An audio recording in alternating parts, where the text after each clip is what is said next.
Guys, how's everybody? Am I audible? Am I visible? Am I auto visible? Am I viso audible? Hit me with some thumbs up.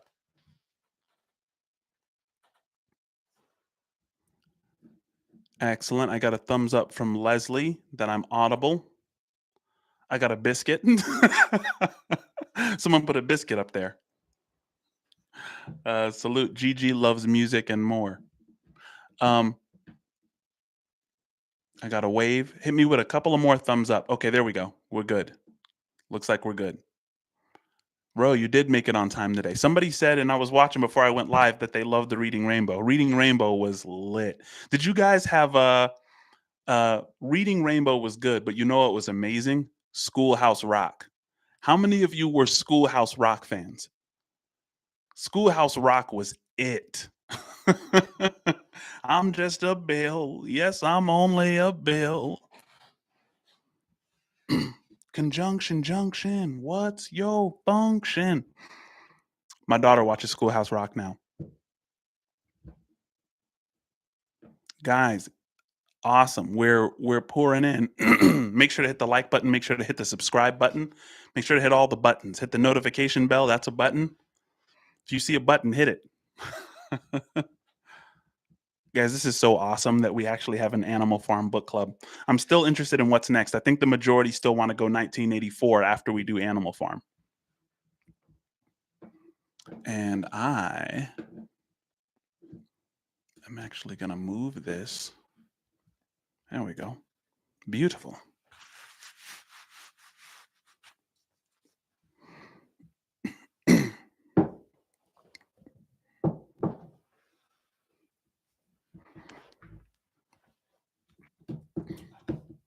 All right.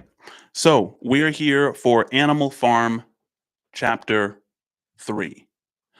For those of you who weren't here for Animal Farm Chapter 2, I'm just going to do a quick recap of what we discovered in Animal Farm Chapter 2. Number one, Animal Farm Chapter 2 starts with the death of Old Major.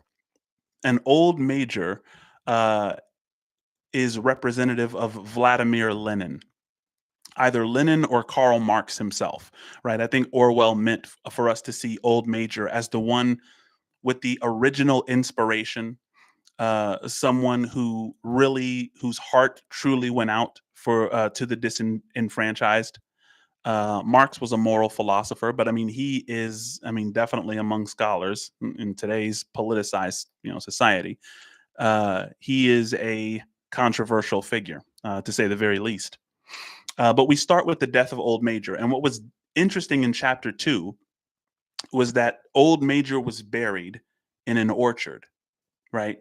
Which I think was very symbolic, not only of Old Major's intentions, but about what he actually carried out for the farm animals. Because orchards are a source of nourishment for almost every farm animal. Even hens and chickens pick at apples. Cows, um, dogs, horses, pigs, they all are nourished by orchards. And so for Old Major to be buried there is kind of symbolic of how he nourished the group and how he cared about the rest of the animals. So that was a deep insight. The second thing, just in our chapter 2 recap, pigs become intellectual leaders, right? They go inside the house and they take books and they learn how to read. And so, I mean, what's amazing about George Orwell is he has the ability to subtly show you to show you how subtly inequality shows up. It's not something obvious, right? And guys, a wisdom tradition that I pull from often is Christianity. So bear with me if you're not a Christian.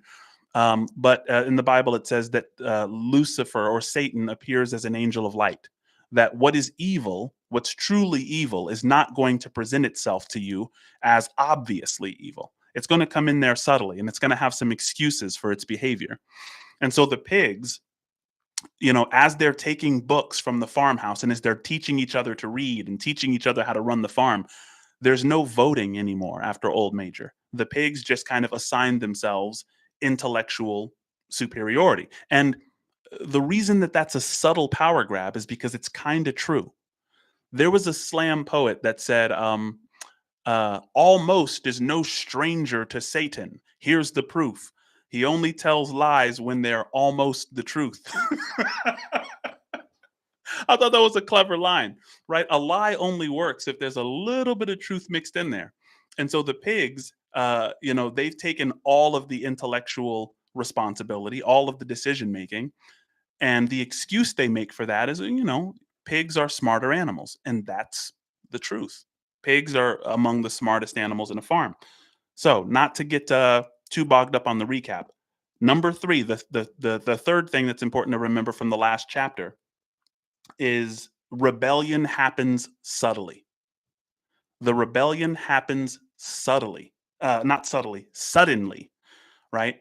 And this is very in line with the revolution, the Russian Revolution that Orwell is talking about. It's like after the victory happens suddenly, it's like we're not really sure what exactly to do. It's like you didn't know that you would win, and you didn't know that it would be that easy. You thought it would take a long time, or that it may not even happen in your lifetime. And then you have this enormous gift, this freedom that you have no idea what to do with. So the fourth thing we learned from chapter 2, and this is a recap, guys. The farm was renamed Animal Farm. That's an important thing to remember. It was the Manor Farm before, and it's become the Animal Farm. John, thank you so much for that super chat, for the super thanks. Appreciate it, guys. And if you have any questions or anything that you want me to read to the group after this, or in our pause times, definitely put in a super chat, and I will definitely get to those, and we will correspond throughout, obviously. But the farm is renamed Animal Farm, and the pigs decide to name it that. And to me, there is a subtle irony in naming it Animal Farm, uh, because at the end of the day, aren't human beings just animals too, right? So for them to name it Animal Farm, it's just, and we're going to kind of see a lot more of that irony unpacked here in chapter 3. Um, but the last thing, and this is a question I want to pose to you guys. This is the last part of the recap, and it ends with a question.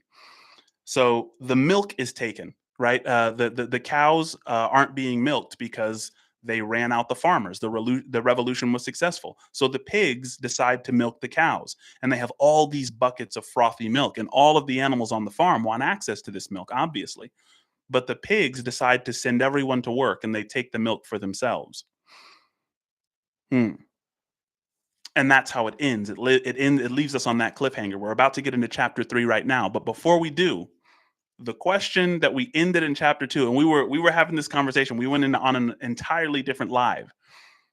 The question is, and I ask you now, can someone evil be wise?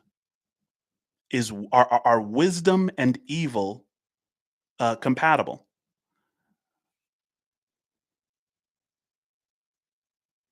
Give me your answers in the chat. Is wisdom compatible with evil? Can there be an evil wise person? Because a lot of times we think that someone who's wise is going to have the ability to foreground relevant things and background irrelevant things such that they're not caught up in. Because when I think of evil, I think of like a cognitively limited state. Someone evil is typically going to be anxious or bored often. They're just gonna, but I know that evil people can be very intelligent, but there were some great examples. There was some really great examples when I asked last time. People said like I was like, think of some characters that are evil and wise. Somebody said Sauron from Lord of the Rings.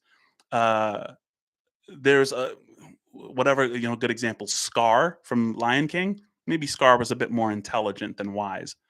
But yeah, because I know that intelligent people can be evil. But yeah, I'm getting a lot of yeses in the chat now. Yes, evil. Someone can be both wise and evil. I mean, I think even one of the classic examples, the serpent in the Garden of Eden, was very wise, but was very evil. Had bad intentions. And so yeah, I mean, I don't know. I go back and forth on this one. Uh, but guys, here we are. For everyone who's involved in this book club, it is so fascinating to me that we're doing this. This is so cool. And we're going to do a lot more books. I think somebody said in the chat, are we doing more books after this? Clearly, obviously. I mean, just knowing that there was like 10 people interested in something like this, let alone 69 who are currently watching, according to what I'm seeing. Oh, for sure, this is going to be a thing. We're going to get through all these books. We're going to read all of them. Every book that's ever been, we will read that book.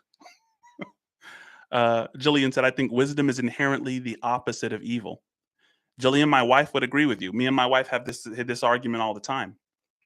Um, but chapter 3, with no further ado, let's get into chapter 3 here.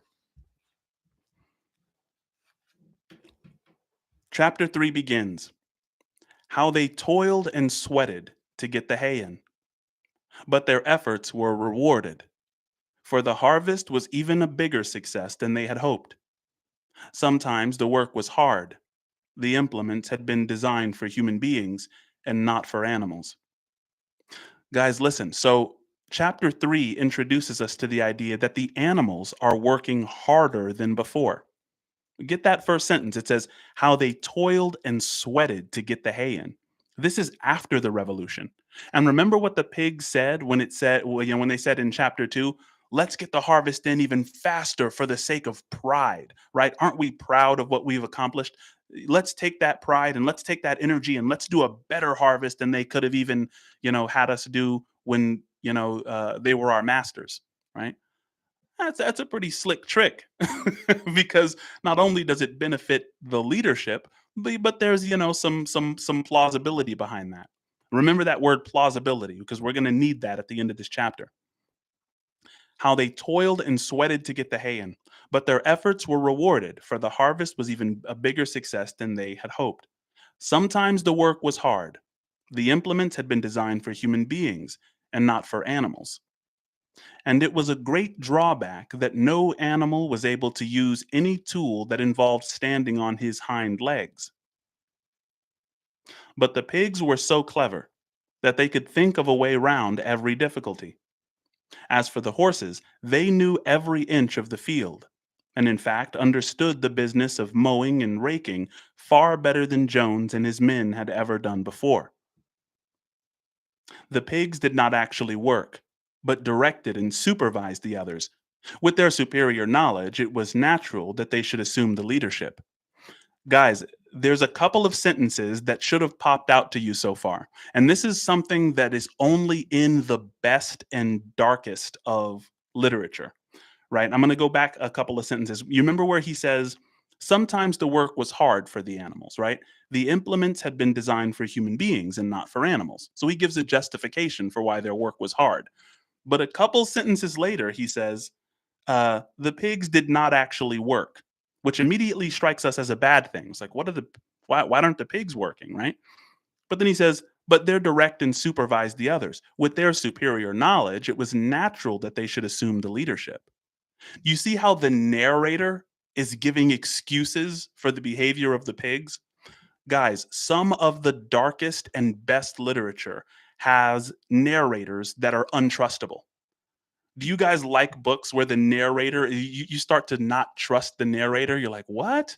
You're narrating with" right? You're narrating with this untrustable I think what was it? I think I wrote it down here. Uh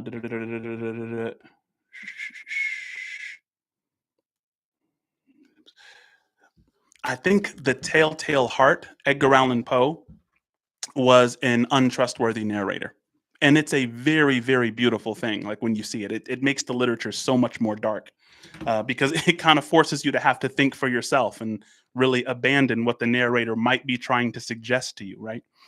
But he says, look, with the superior knowledge, it was natural, and they should assume the leadership. Boxer and Clover would harness themselves to the cutter or the horse rake. No bits or reins were needed in these days, of course, and tramp steadily round and round the field, with a pig walking behind and calling out, "Gee up, comrade," or "Whoa, back, comrade," as the case may be.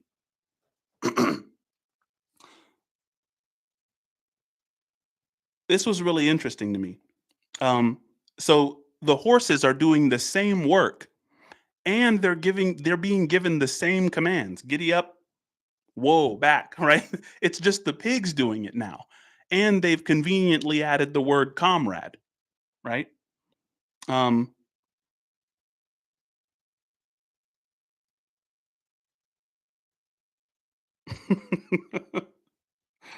so yeah, it's kind of the same labor with a little bit of sugar on top, right?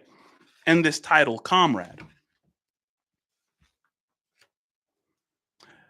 And every animal down to the humblest working sorry, and every animal down to the humblest worked at turning the hay and gathering it.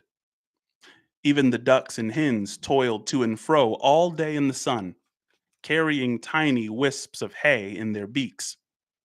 In the end, they finished the harvest in 2 days, less time than it had usually taken Jones and his men. So, guys, think about this. The first time I read this, I was thinking, this is clearly abuse, right? I mean, if animals are using farm equipment already to get that to happen, I mean, it's fanciful. Of course, it's fiction. But this is extremely hard work, first of all. And in addition to it being harder work than they've ever done before, they finish it faster than they ever have before. So, I mean, this is clearly, the pigs are showing themselves to be very, very effective taskmasters somehow in this thing, really, really early. Moreover, it was the biggest harvest that the farm had ever seen. There was no wastage whatsoever. The hens and ducks, with their sharp eyes, had gathered up the very last stalk, and not an animal on the farm had stolen so much as a mouthful. All through that summer, the work of the farm went like clockwork. The animals were happy as they had never conceived it possible to be. Every mouthful of food was an acute positive pleasure now that it was truly their own food. I guess, guys, it would be a good time to ask what the heck does ownership mean? You know, what's interesting about the farmhouse is that it said that the farmhouse was theirs, but they were really timid going in. They were really timid going inside, and they whispered, right? And now they've dedicated it as a museum, and only the pigs are allowed to go in there. So it's like, was it ever theirs, right? Guys, ownership is really a mentality, right? Ultimately, are the things that I see mine? I mean, is it like my perspective? Is my perspective mine, or is it the result of the culture that I was brought up in? The animals. It's like uh, it's like you can take the animals out of tyranny, but can you take the tyranny out of the animals? Right? Every mouthful of food was an acute positive pleasure, now that it was truly their own food, produced by themselves and for themselves, not doled out to them by a grudging master. With the worthless, parasitical human beings gone, there was more for everyone to eat. There was more leisure, too. Inexperienced though the animals were, they met with many difficulties. For instance, later in the year, when they harvested the corn, they had to tread it out in the ancient style and blow away the chaff with their breath. Since the farm possessed no threshing machine, but the pigs, with their cleverness, and Boxer, with his tremendous muscles, always pulled them through. Boxer was the admiration of everybody. He had been a hard worker even in Jones's time, but now he seemed more like three horses than one. There were days when the entire work of the farm seemed to rest upon his mighty shoulders. From morning to night, he was pushing and pulling, always at the spot where the work was the hardest. He had made an arrangement with one of the cockerels to call him in the morning half an hour earlier than anyone else, and would put in some volunteer labor at whatever seemed to be most needed. Before the regular day's work began, his answer to every problem and to every setback was, I will work harder, which he had adopted as his personal motto. Guys, Boxer represents a lot. Boxer is this really big, hardworking horse.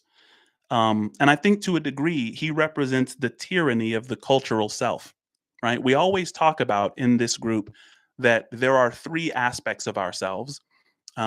We have a cultural self, which is interested in pride over shame.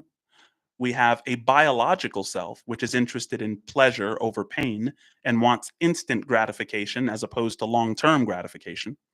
And then we have the rational self. The rational self is okay with sacrificing today for something bigger tomorrow. The rational self is primarily interested in truth over lies. Um, and we can be tyrannized by any part of those selves if we're not careful. So you see a lot of people tyrannized by their cultural self, people who cannot stop working, people who won't stop working even when they're at home and they should be spending time with their children. People who can't stop working when they're out with friends. They're just on their phones, checking emails, responding to emails. Uh, we know people who are tyrannized by the cultural self, cultural expectations, right? Or sometimes people are tyrannized by the cultural self when they're just pushovers. They will never stand up for themselves. They'll never tell their boss that they need a day off. They're pressured into drinking too much, by their friends. We know these kinds of people.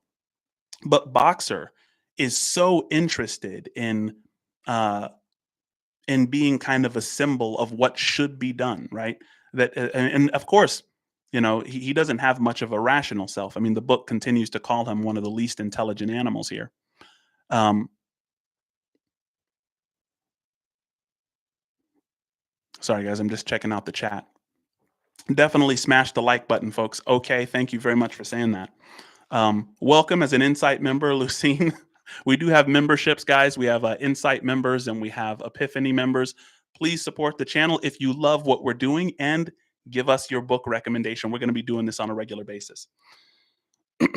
But everyone worked according to his capacity. The hen and ducks, for instance, saved 5 bushels of corn at the harvest by gathering up stray grains. Nobody stole, nobody grumbled over his rations. The quarreling and biting and jealousy, which had been normal features of life in the old days, had almost disappeared. Nobody shirked, or almost nobody. Molly, it was true, was not good at getting up in the morning and had a way of leaving work early on the ground that there was some stone in her hoof. So, I mean, we talked about Molly earlier, guys. She was the horse that had the ribbons, in her mane and, was really kind of, was considered beautiful by the previous administration, let's say. Saying administration is crazy. Um, Molly, it was true, was not good at getting up in the morning and had a way of leaving work early on the ground that there was a stone in her hoof. And the behavior of the cat was somewhat peculiar.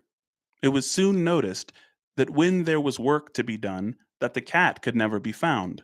She would vanish for hours on end and then reappear at meal times, or in the evening after work was over, as though nothing had happened. But she always made such excellent excuses and purred so affectionately that it was impossible not to believe in her good intentions. Old Benjamin, the donkey. This is very important, guys. Every time Benjamin shows up in this, there's something critical. So listen, listen to listen to what Benjamin has to say. So old Benjamin the donkey seemed quite unchanged since the rebellion. He did his work in the same slow, obstinate way as he had done it in Jones's time, never shirking and never volunteering for extra work either. Remember, guys, Benjamin has been on the farm the longest. Keep that in mind. He's been there longer than any of the animals. About the rebellion and its results, he would express no opinion. When asked whether he was not happier now that Jones was gone, he would only say, "Donkeys live a long time. None of you has ever seen a dead donkey." And the others had to be content with this cryptic answer. Guys, that deserves a small break. I need to know, what do you think? Benjamin means by this. So it says Benjamin's attitude has completely not changed since they took over the farm. His work ethic has stayed the same. His countenance, his temperament is exactly the same as it was, under the previous leadership.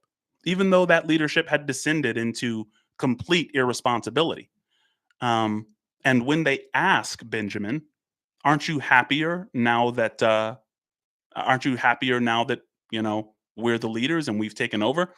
His response is, "Donkeys live a long time. None of you have seen a dead donkey." And they're supposed to get some insight from this cryptic answer. What does this mean? Kirsten said donkeys don't get eaten. I think that's totally fair, right? A part of it, he's saying, look, the reason, none of you have seen a dead donkey, but I have seen dead pigs. I've seen dead chickens. I've seen all of you dead before. I've seen the dead version of all of you animals. And I know how it starts, right? Donkeys don't get eaten is a really, really good one. Uh, Liliana says he's seen history repeat, right? He's been on the farm longer, right? Benjamin sees this as just a change in management. Yeah, that's the truth. Old boss, same as the new boss. Right. Shout out to Ron Young. Shanti says donkey didn't change because nothing actually changed. Right? It's like they're the pigs are giving uh the same commands to the horses. They're just adding comrade at the end. And guys, this makes me wonder how susceptible we are to this kind of flattery. Right? It's like, do we think that anything has truly changed when a regime has changed? And look, I'm not going to get political here, but what has actually changed? It's like everyone promises change. Everyone's, oh, it's going to be different. Let's get them out of there. Let's get that administration out of there and get this administration in, and it's going to be different. It's going to be different. It's going to be different.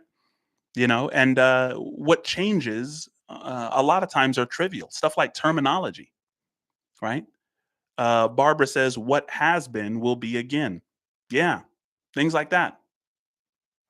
Um,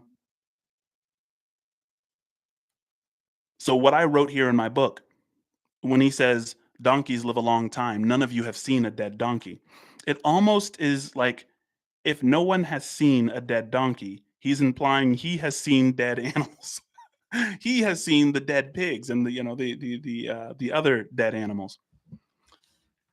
So they have to just be content with that cryptic answer. It says, "On Sundays there was no work. Breakfast was an hour later than usual, and after breakfast there was a ceremony which was observed every week without fail. First came the hoisting of the flag.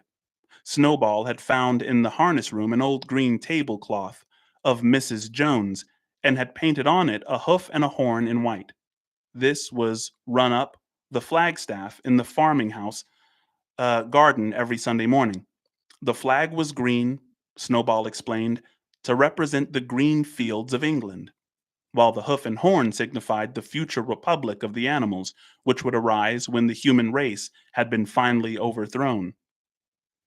Wait a minute. When the human race had been finally overthrown? I thought it was just the manor house. It's all humans? Guys, this work is just beginning. They have global ambitions, which may not have been clear to the animals at the beginning of this voyage, right? uh yeah. And listen, one thing that we learned when we were going into chapter 1, we did like a couple of fun facts about George Orwell. One of the things about Orwell is he actually coined the term Cold War. That war between the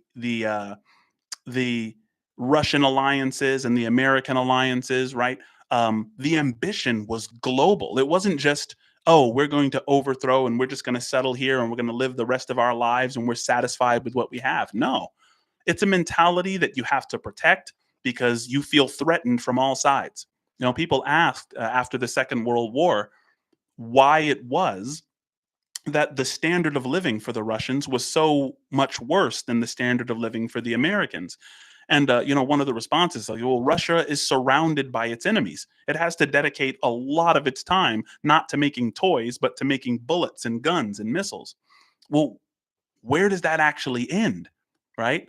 Uh, and what does it mean that the farm is theirs if that's the case, right? If they're surrounded by enemies on all sides and now it's the overthrow of the human race, that's a pretty radical shifting of the goalpost, in my estimation.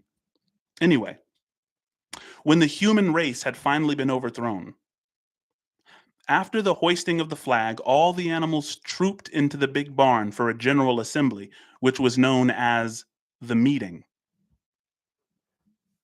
I agree with you, Bell. This is becoming too real. For sure. I love some of the comments in the chat.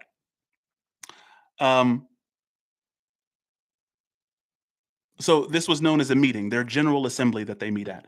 Here, the work of the coming week. Here, the work of the coming week was planned out, and resolutions were put forward and debated.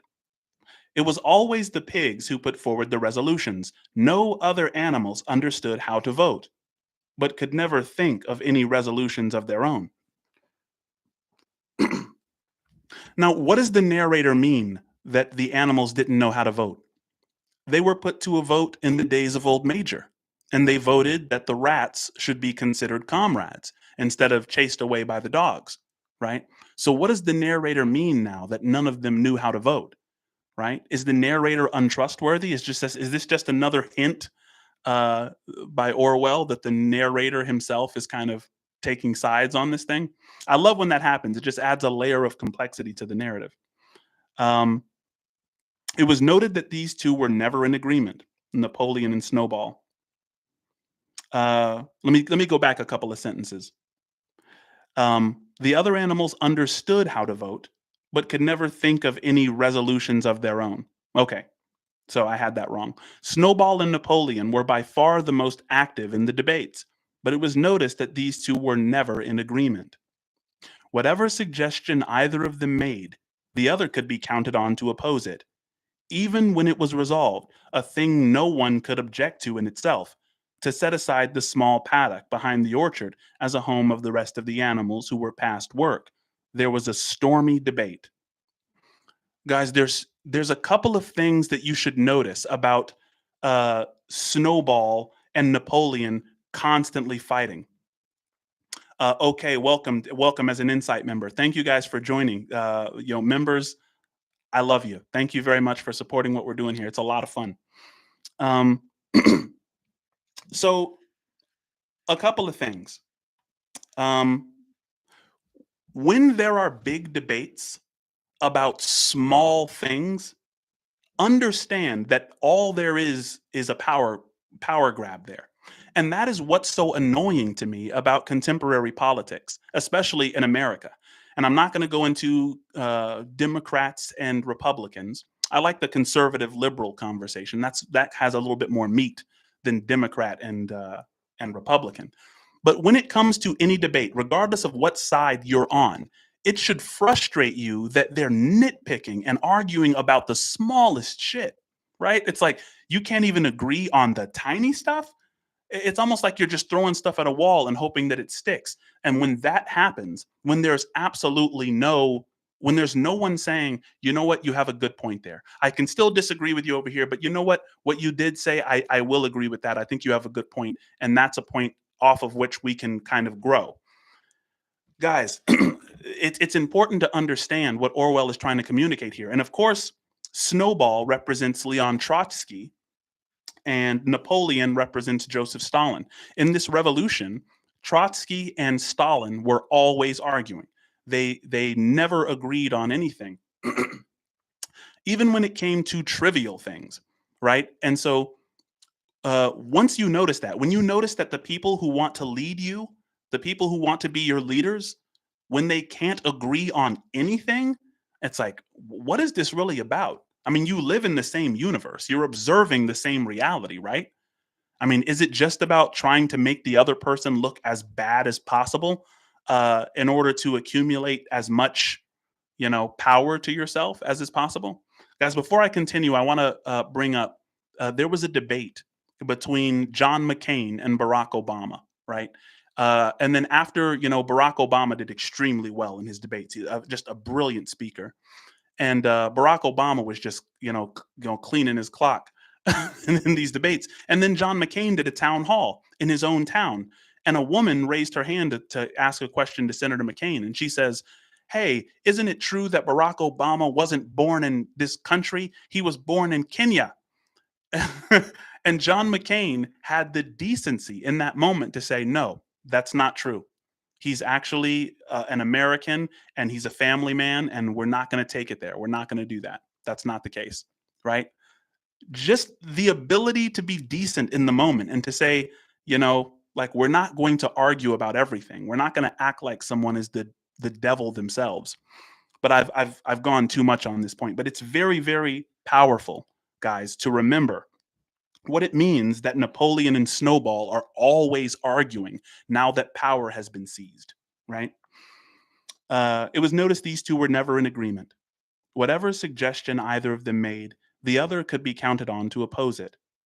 Even when it was resolved, a thing no one could object to in itself, to set aside the small paddock behind the orchard as a home for the rest of the animals who were past work, there was a stormy debate over the correct retiring age for each class of animal. The meeting always ended with the singing of Beasts of England, and the afternoon was given up to recreation. The pigs had set aside the harness room as a headquarters for themselves. Here, in the evenings, they studied blacksmithing, carpentering, and other necessary arts from books which they had brought from the farmhouse. Subtle, right? So no one can go into the farmhouse, remember. Like, they had set it up as a museum. They said this farmhouse is not to be manipulated in any way. And yet the pigs are taking it upon themselves to go in there and to get books and to amass to themselves all this knowledge. And remember the subtlety of inequality, because Orwell wants us to understand that when inequality arises, it's not going to be something which presents itself to you as obvious. It's going to be tricky, it's going to be sneaky, and it's always going to have an excuse for itself, right? So in this case, the inequality is it's justified by, the pigs will say, "Oh well, we've taken on so much. It's our job to take care of you. We're going to run the farm. We have to do all these things, and so all of our behavior is justified because we have such a complicated and difficult job." Right, guys? I want to correspond a little bit in the chat. I know we're we're diving into a lot. I'm gonna just read some of these the comments here. It's about causing division, divide and conquer.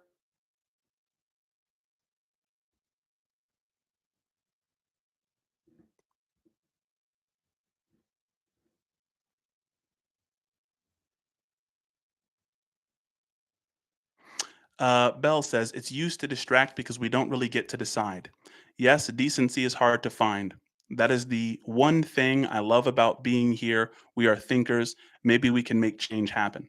Guys, yeah, you got to understand that every small thing counts. Every small step counts. Even you guys deciding to be here, you could be anywhere else in the world, right? Um, Eminem said on the Eminem show, "You could have been anywhere else in the world right now." So I appreciate it. I mean, being a recipient of open, curious attention, I think that what we're doing right now is powerful. The fact that there's 82 of us, that's incredible. Um, Here in the evenings, they studied blacksmithing, carpentering, and other necessary arts from books which they had brought out of the farmhouse. Snowball also buried himself with organizing the other animals, also busied himself with organizing the other animals into what he called animal committees. He was indefatigable at this. Indefatigable. I have that's a word I've never seen before, but I think untirable. I mean, the word fatigue means tired. So if he was indefatigable at this, means he worked tirelessly. That's what I'm guessing. He formed the egg production committee for the hens, the clean tail league for the cows, the wild comrades re-education committee. The object of this was to tame the rats and rabbits. the whiter wool movement for the sheep, and various others. Guys, what did you notice about the committees that I just read out that Snowball is busying himself with organizing? Was there anything that stuck out to you about me reading the names of those committees? Somebody said re-education. I'm going to read the names of these committees again and think about what the names kind of imply, right? Division, absolutely. Division is for sure. Uh, he was he formed the egg production committee for the hens, the Clean Tails League for the cows, the Wild Comrades Re-Education Committee. The object of this was to tame the rats and rabbits, the Whiter Wool Movement for the sheep, and various others, besides instituting classes in reading and writing. Manipulation, group psychology, class structures, all of these are phenomenal answers, absolutely. Separation, definitely. Guys, the Whiter Wool Movement. One of these is called the Whiter Wool Movement. How do you get whiter wool out of sheep? What do you have to do if you want if you want the sheep's wool to be whiter? Like, what do you want? What do you do with sheep if you want whiter wool? If you have a group of sheep and some of the sheep have white wool and some of them, you know, um, does this imply breeding? Does this imply breeding? Yeah, breeding out. No, no, and then look, no breeding dark sheep. Kathleen Smith just said no breeding dark sheep. This is kind of the first part that I really got goosebumps, and you see how beautifully and subtly it's hidden. Like Orwell is saying that, oh yeah, it's the whiter wool movement. It's just this. You just name things, guys. It's so interesting. This concept of platitudes. We got to take very very careful attention to platitudes. What a platitude is? It's when a politician says something very vague. And they say we're going to stand and we're going to hold hands. Like, what do you mean we're going to hold hands? Like, I'm at home on the couch. They just say things. It's like, uh, you know, eh, we will. It's almost like saying, just like a baseball flying into the outfield, the wings shall soar of democracy, and the flag on which is wielded the power of the Great Spirit. It's like, what are you talking about? That's what a platitude is. It's just fancy sounding words meant to capture attention. But when you look at the subtlety in it, really, really spooky stuff. The whiter wool movement. We'll see what becomes of that. And various others besides instituting classes in reading and writing. On the whole, these projects were a failure. The attempt to tame the wild creatures, for instance, broke down almost immediately. They continued to behave very much as before, and when treated with generosity, simply took advantage of it. Guys, the failure of this project, I hope you understand that the failure of this project constitutes a failed experiment. The pigs are experimenting on the animals, on the stupider animals, as Orwell calls them in the book. That you're being experimented on. So I mean, this was a failure. The attempt to tame the wild creatures, for instance, broke down almost immediately. They continued to behave very much as before, and when treated with generosity, simply took advantage of it. The cat joined the re-education committee and was very active in it for some days. She was seen one day sitting on a roof and talking to some sparrows who were just out of her reach. She was telling them that all the animals were now comrades and that any sparrow who chose could come perch on her paw, but the sparrows kept their distance. Uh, the I love that little addition, right? There's a cat saying, "Hey, hey, old Major? Old Major, who, he had a dream, and we're all brothers and sisters now. Watch, you can just perch on my paw and I won't hurt you. And the sparrow's like, yeah, yeah, it's good for you. I'm gonna stay over here. The reading and writing classes, however, were a great success. By autumn, almost every animal on the farm was literate in some degree. As for the pigs, they could already read and write perfectly. The dogs learned to read fairly well, but were not interested in reading anything except the Seven Commandments.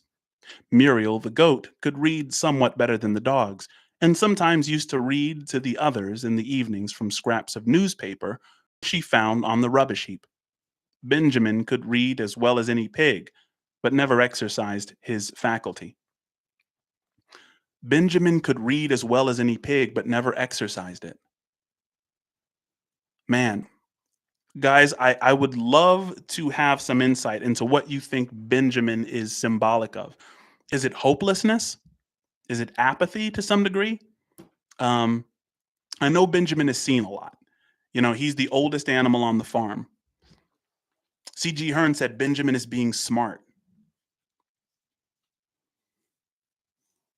I wonder what that means because obviously reading is power, knowledge is power. The pigs have come to this understanding. See, but remember what we said about the pigs in chapter 2. Mama says Benjamin has the most knowledge. It certainly seems so. I think you're right. What was kind of interesting about chapter 2 is we talked about how motivated the pigs were, right? Benjamin understands, oh, yeah, if you're a pig, yeah, you're out of there. You're getting sold for your meat. You're a porker. Yeah, you're out of there.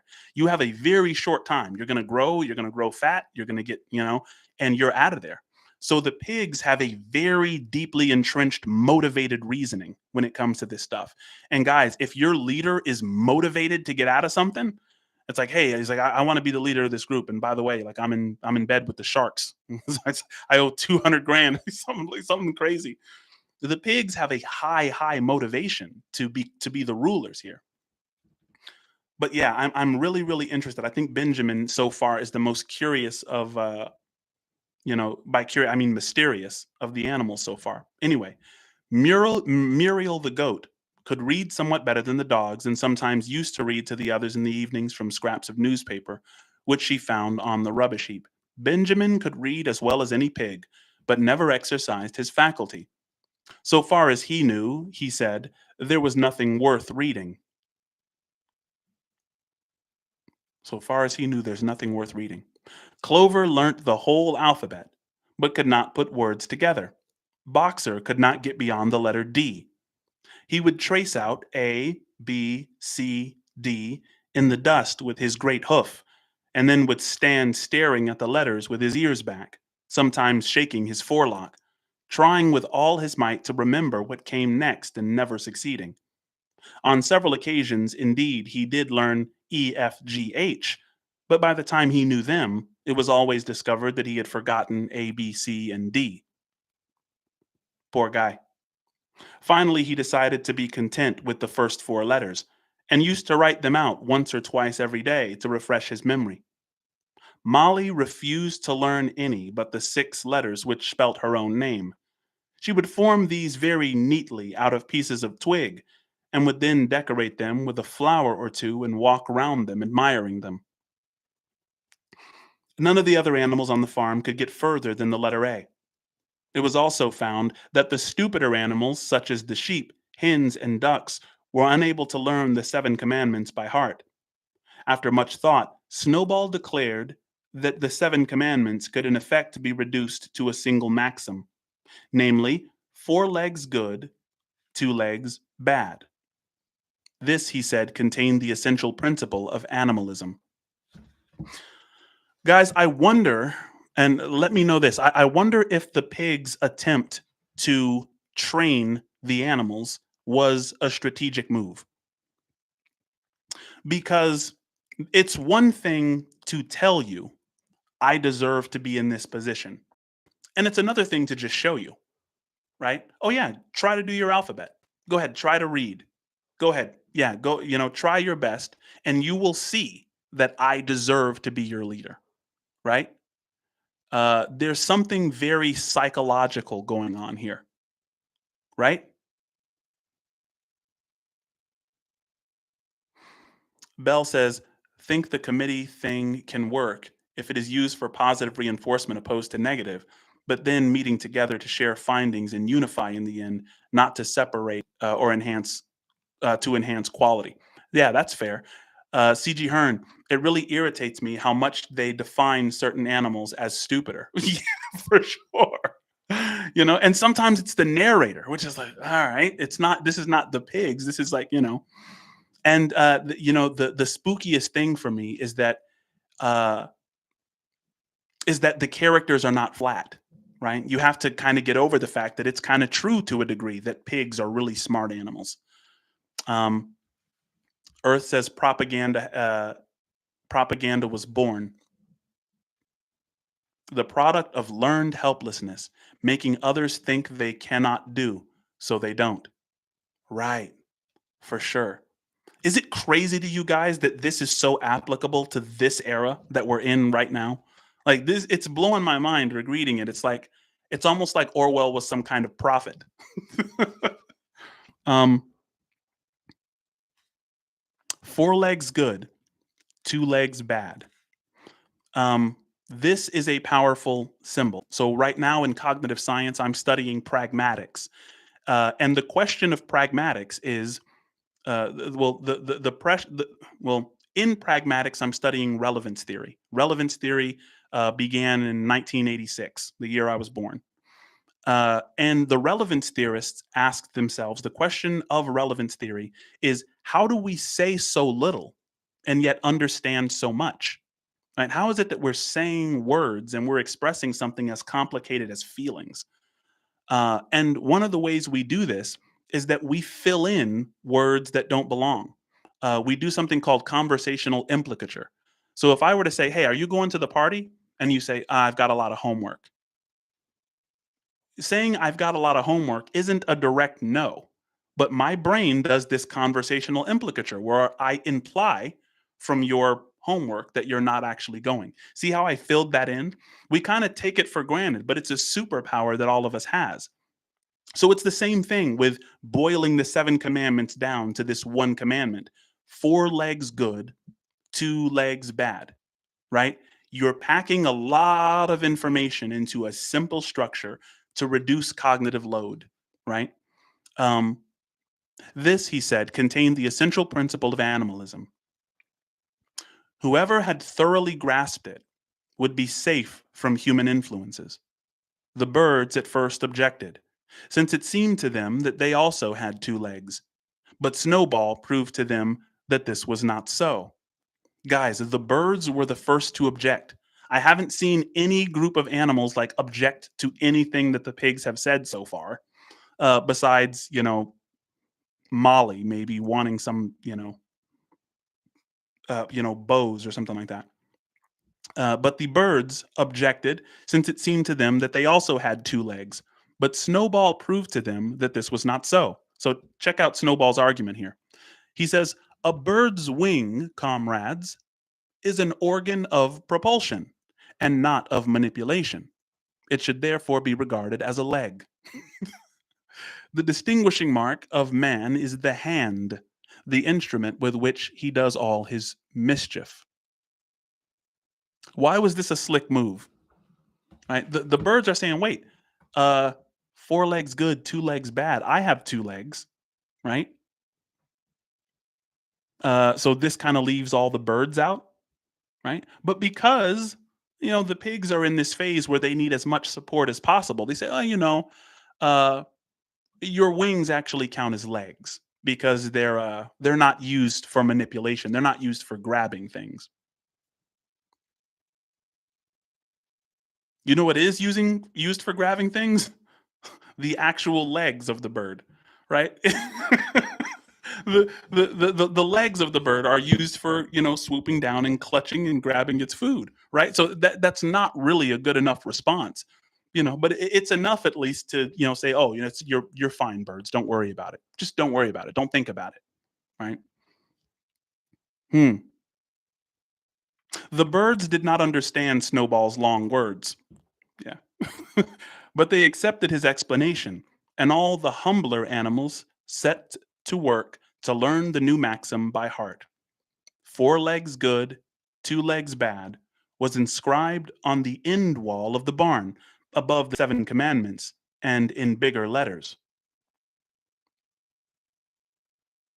So we're already seeing these established hierarchies, right?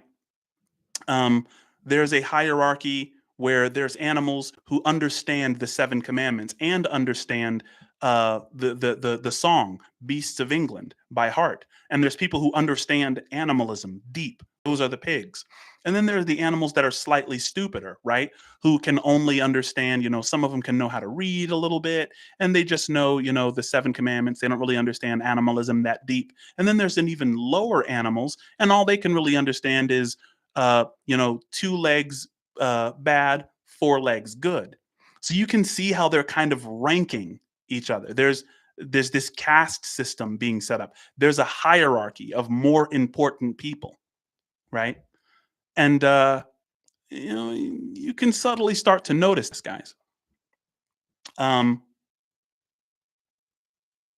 the birds did not understand Snowball's long words, but they accepted his explanation, and all the humbler animals set to work to learn the new maxim by heart. Four legs good, two legs bad was inscribed on the in wall of the barn, above the seven commandments and in bigger letters.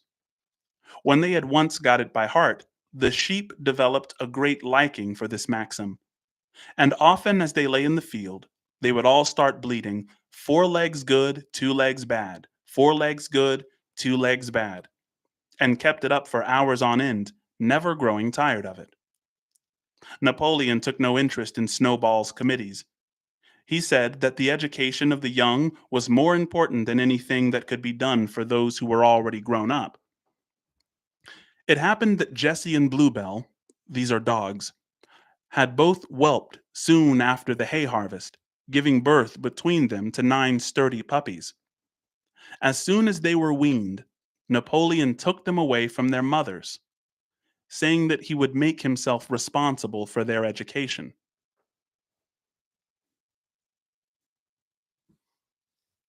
Yeah. The first 5 years of life really determine the trajectory that you're going to be on for the rest of your life. Isn't it interesting? I mean, you hear things like Hitler Youth, right? There was youth programs throughout, Stalin's Russia too. Um, Getting the youth is very, very important to someone who wants to establish a tyranny, because the youth are all about open, curious thinking. They imagine things. Well, what if it's like, what if it's this way? Hey, let's play this game and pretend that this isn't the way that is. Guys, a dictator or tyrant cannot have that, right? So there's an important wisdom that we can have watching children, right? Because all that a child is about, if that child is allowed to have so much safety and security that play emerges, right? When children play, man, it can inspire so many new ideas. That's all they're doing 24/7. New idea. Let's challenge this. Let's push that. Let's see what happens if I do this, right? And that's exactly what a tyrant doesn't want, right? So it's important to remove and indoctrinate the children. Um, he took them up into a loft, which could only be reached by a ladder from the harness room, and there kept them in such seclusion that the rest of the farm soon forgot their existence. The rest of the farm soon forgot the existence of these puppies. And maybe that is a warning from Orwell of, this is what happens when you don't speak up, right? Then things just get taken and you don't even know that they're gone.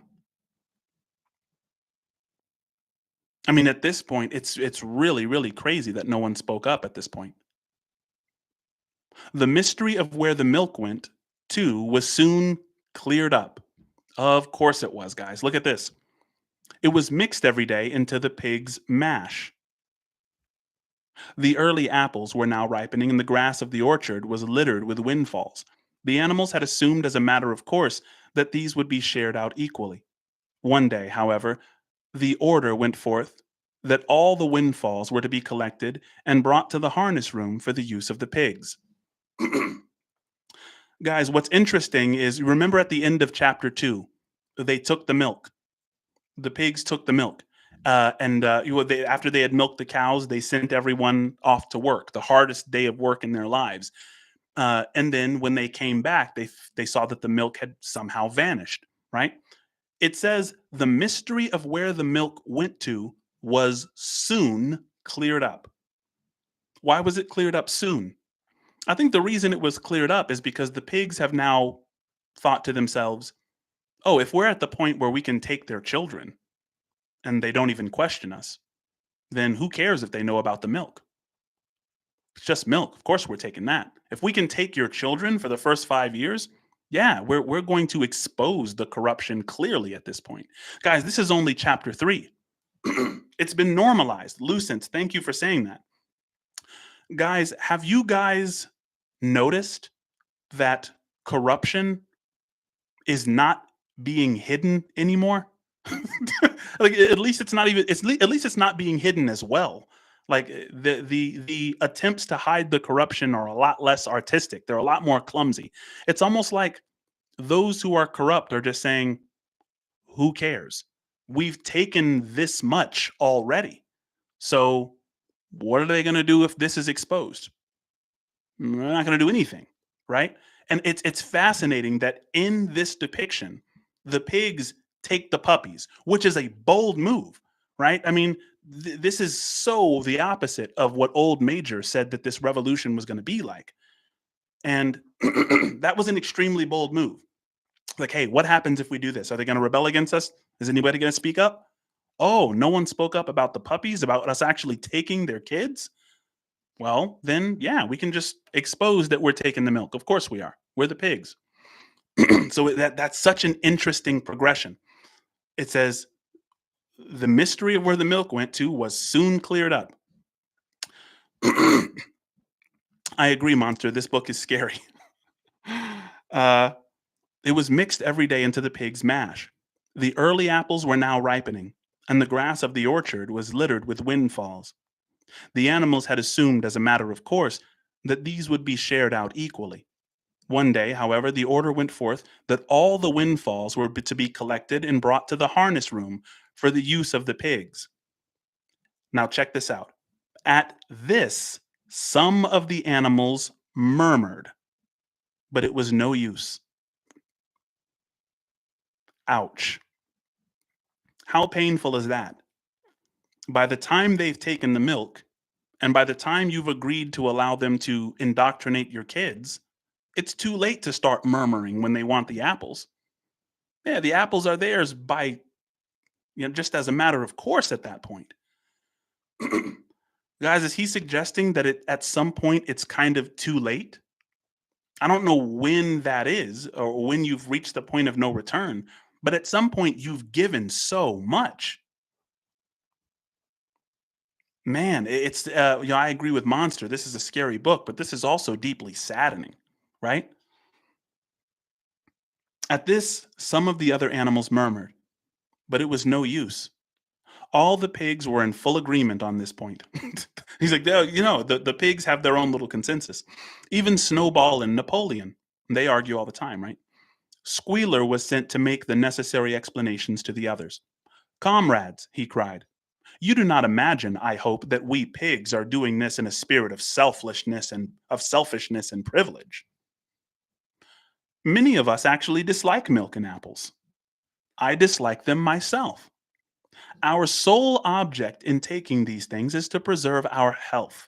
Milk and apples, this has been proved by science, comrades, contain substances absolutely necessary to the well being of a pig. We pigs are brain workers. The whole management and organization of this farm depends on us. Day and night, we are watching over your welfare. It is for your sake that we drink that milk and eat those apples. Do you know what would happen if we pigs failed in our duty? Jones would come back. Yes, Jones would come back. Surely, comrades, cried Squealer almost pleadingly, skipping from side to side and whisking his tail. Surely there is no one among you who wants to see Jones come back. Now, if there was one thing that the animals were completely certain of, It was that they did not want Jones back. When it was put to them in this light, they had no more to say. The importance of keeping the pigs in good health was all too obvious. So it was agreed, without further argument, that the milk and the windfall apples, and also the main crop of apples when they ripened, should be reserved for the pigs alone. End of chapter 3. Yeesh. Guys, the apples are such a staple. Horses eat them, the cows eat them, the hens eat them, you know, uh, this is the end of chapter 3.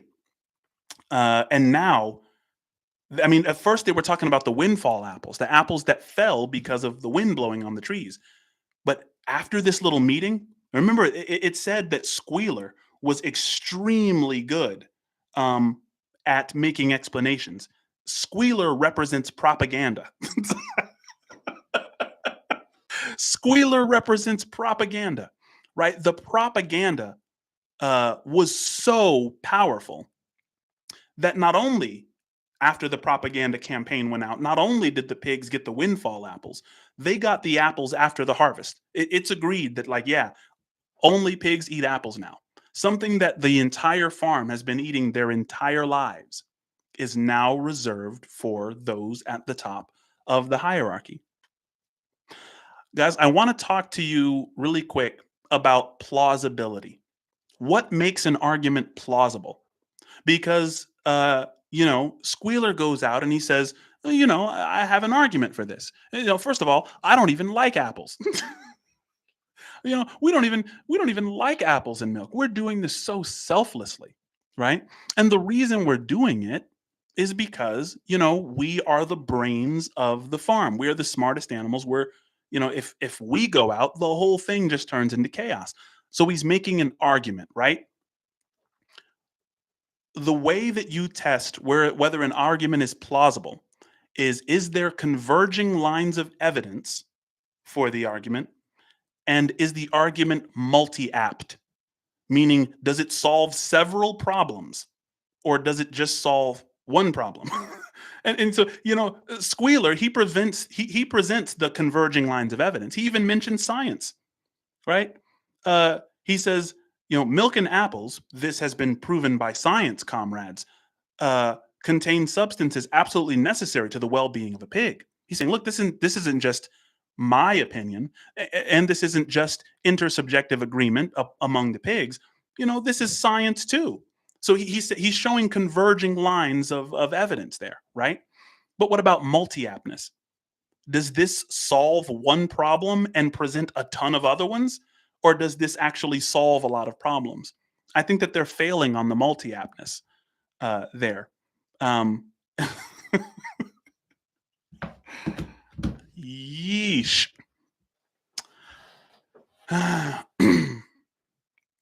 Guys, this is a whole heck of a lot of fun. What are we thinking?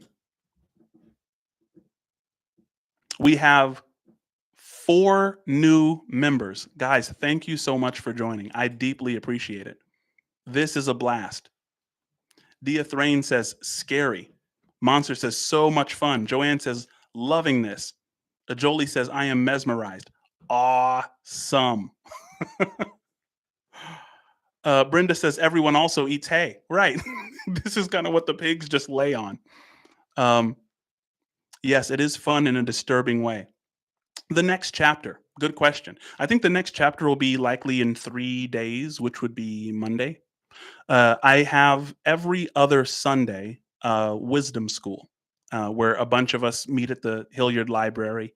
And at wisdom school, we are discussing lying and about when it's okay to lie, whether it's ever okay to lie, whether lying should just be a multi-purpose tool that you use whenever you want, and kind of what that does uh, to us being able to live authentic lives. So we're going to have that conversation.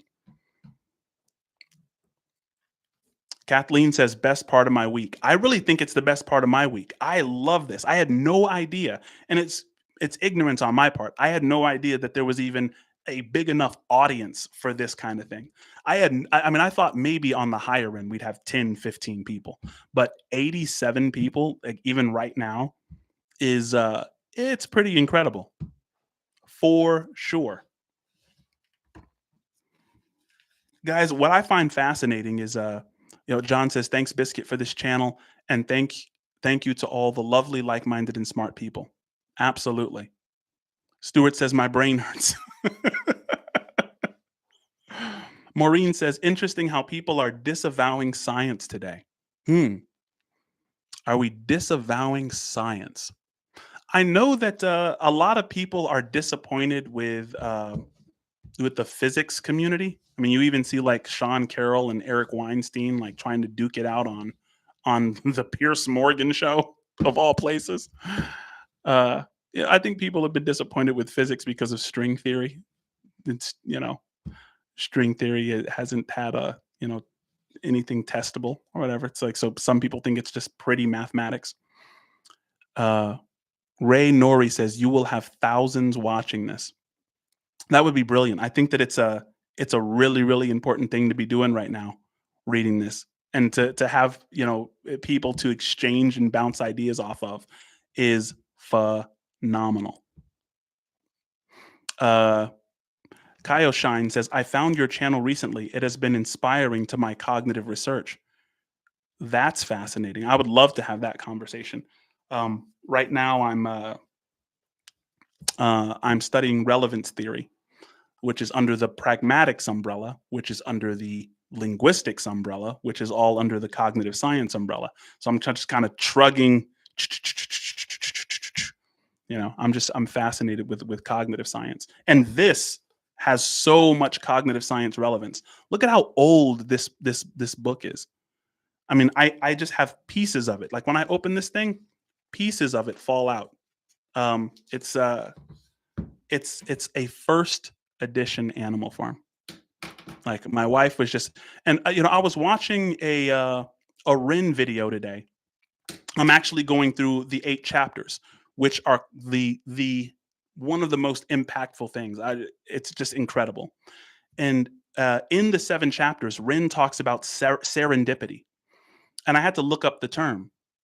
And serendipity is like when something happens that makes you feel like you're kind of right at the right place at the right time.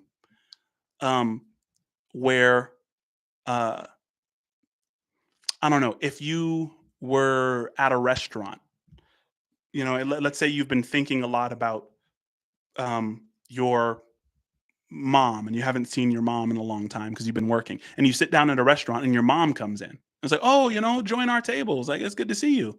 It's like, oh, serendipity, right? It's like I was thinking about her and then she showed up, or I was thinking about this person and then they called.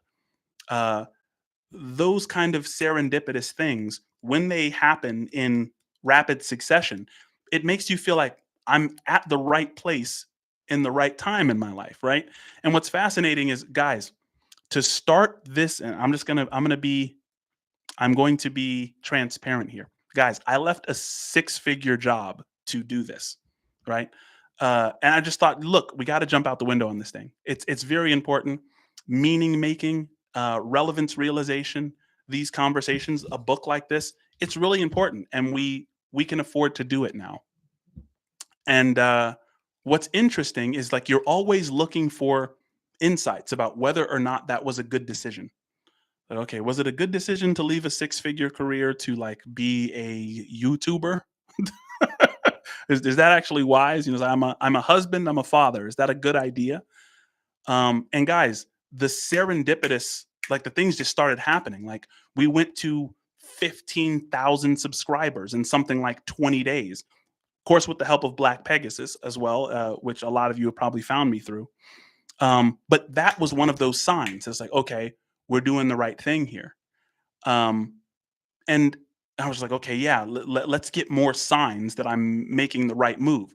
Guys, after we decided to do Animal Farm, my wife brings home a first edition Animal Farm that she just found at a hole in the wall bookstore. That's kind of thing. And of course, I'm not I'm not superstitious. I'm a little stitious. I forgot what line that what movie that line is from. I'm not superstitious. I'm just a little stitious, right? But if I were superstitious, I would say, look, that's crazy to find a first edition Animal Farm right after the YouTube community has said this is the book that we should read. So yeah, wifey's definitely a wizard, Jolie. She's a sage. I'm telling you, my wife is a sage. I could tell you crazy stories about my wife. She a complete sage. Lucine says, money is another abstract human concept. I think your impact is incredibly valuable. Thank you so much. That means a ton. Money is great, but honestly, you look really happy on YouTube. Glad BP gave you to us.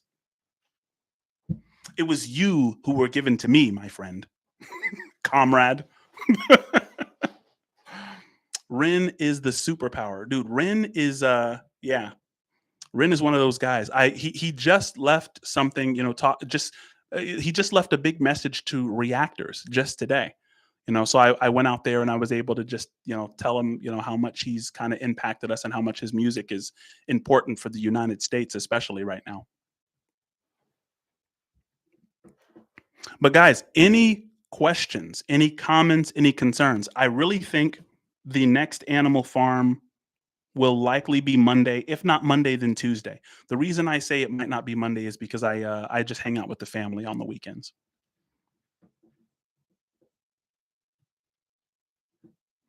Liliana, I would love a Ren interview. I think I would do a good job interviewing Ren because yeah, I think that would be a good one. I think it's going to happen. It has to, right? I think it'll happen. Why not? Monster says, "Do you think the pigs are sincere?" That is a really, really good question.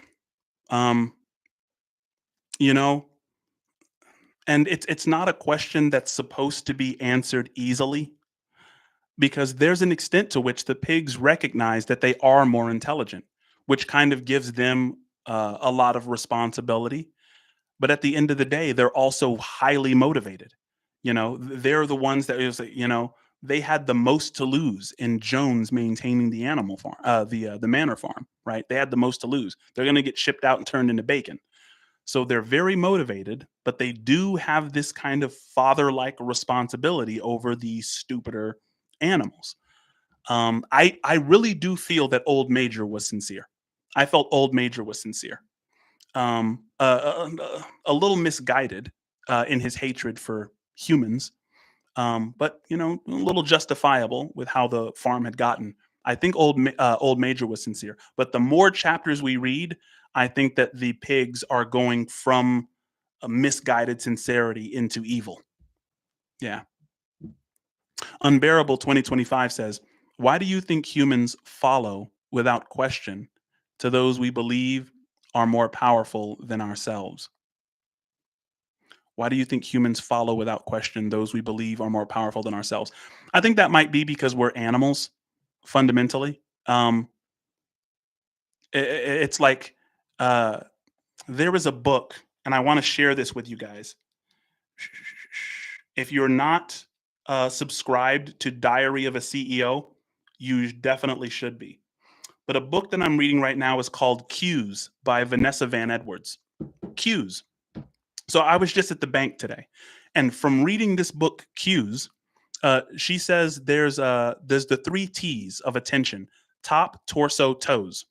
So your top, if my top is oriented in your direction, and my torso is pivoted in your direction, and my toes are pointing at your direction, that is proper attention. Specifically, if I like lean forward a couple inches.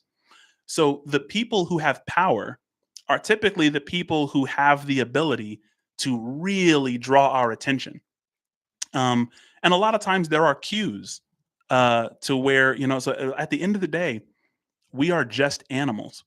Power means a lot to us symbolically. One of the books that I want to read, and it's very small, it's not even a book, it's a smaller part of a greater book called The Brothers Karamazov by Dostoevsky. But it is The Grand Inquisitor. The Grand Inquisitor answers the question. Guys, maybe that's what we'll do. Next week, we will just read the entire Grand Inquisitor for what I think is the most profound answer to the question of why we submit to leadership, why we beg for leadership. We want this centralized power structure so bad. So, in addition to doing Animal Farm twice next week, we will also just read the entirety of The Grand Inquisitor by Dostoevsky. And it's very short. You can even listen to it on YouTube. It's free. If you go into YouTube, the search bar, just type in The Grand Inquisitor audiobook. It will clip that portion of Dostoevsky's Brothers Karamazov, and you can read it. The Grand Inquisitor. I think that it's a portion of that.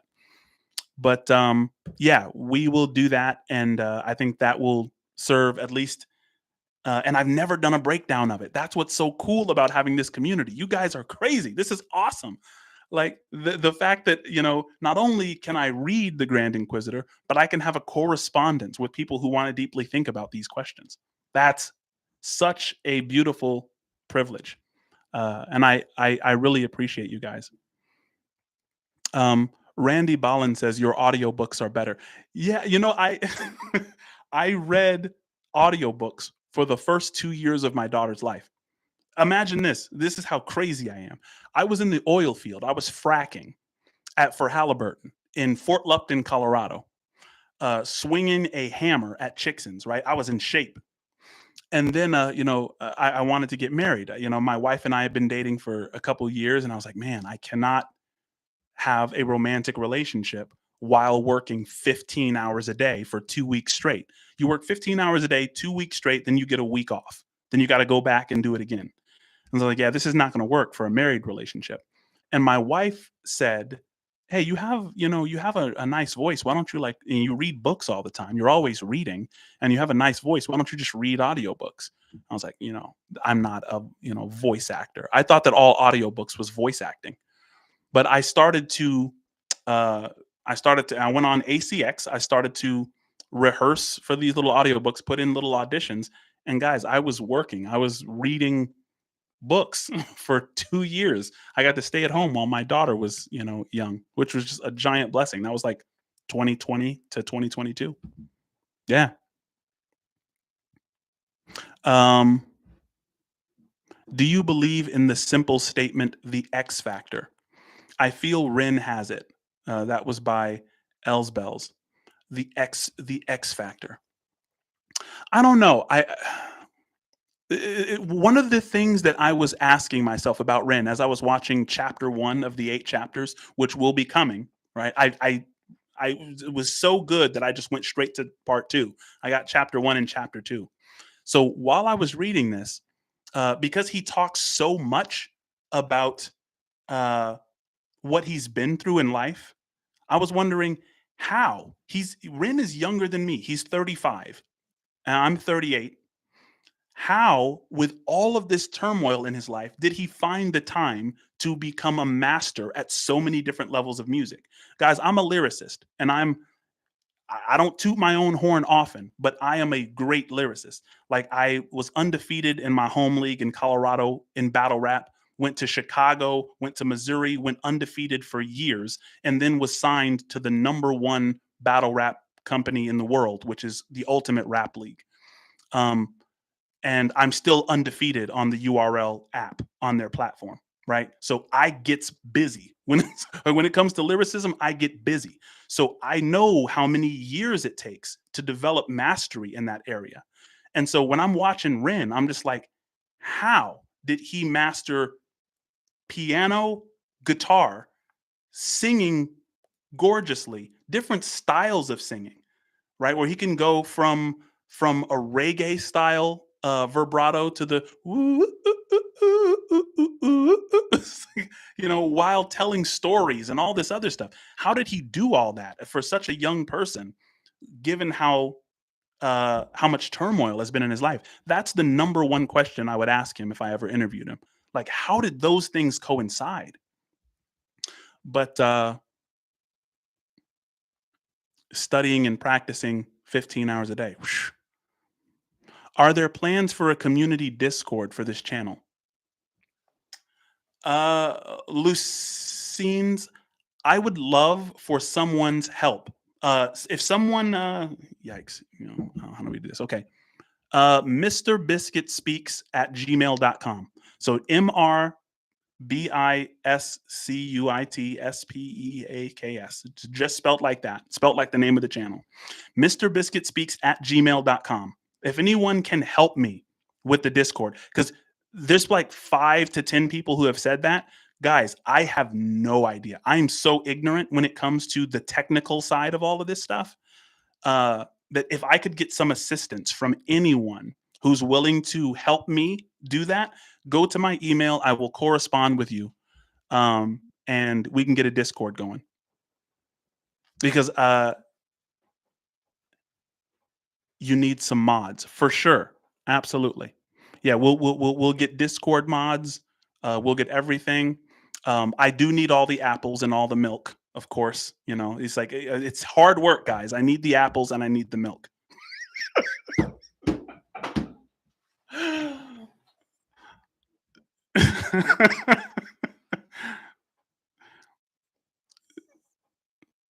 It should be fairly easy.